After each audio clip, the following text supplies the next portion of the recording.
రేవంత్ సర్కార్ బోనస్ హామీ బోగస్ అని తేలిపోయిందన్నారు మాజీ ఎమ్మెల్యే పెద్ది సుదర్శన్ రెడ్డి. కాంగ్రెస్ పాలనలో రైతన్నది భరోసా లేని బ్రతుకైందని, రుణమాఫీ కాక రణంగా మారిందని మండిపడ్డారు. అటు కాంగ్రెస్ ప్రభుత్వం వ్యవసాయ కూలీలను బానిసలుగా చూస్తోందని ఆగ్రహం వ్యక్తం చేశారు.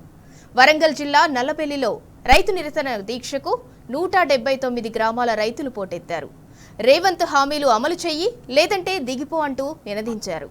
ఈ కార్యక్రమంలో తాజా మాజీ ప్రజాప్రతినిధులు, బీఆర్ఎస్ మండల నాయకులు, కార్యవర్గం, కార్యకర్తలు పెద్ద ఎత్తున పాల్గొన్నారు. రేవంత్ రెడ్డి ప్రభుత్వం స్థానిక ఎమ్మెల్యే అనేక హామీలు ఇచ్చి గద్దెనెక్కిన తర్వాత రైతులను నట్టేట ముంచారు.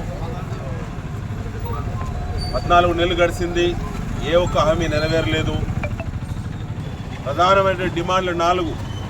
ఒకటి, రైతు బంధు 5,000 బదులు మేము 7,500 పంటకిస్తామన్నారు. సంవత్సరానికి 15,000 అన్నారు.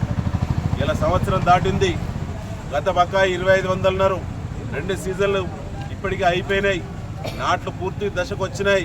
మొక్కజొన్న కోత దశకు వచ్చింది. ఇప్పటి వరకు రైతు భరోసా దిక్కులేదు. ఇలా 15,000 బదులు 12,000 ఇస్తామన్నారు.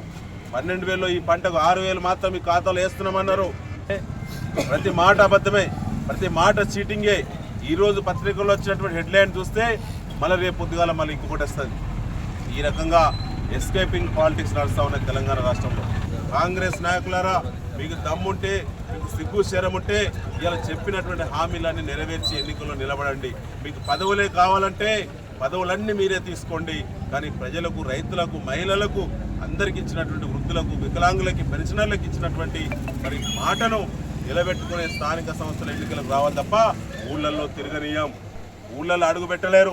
పులిమేరలే మీ అద్దు బిడ్డ.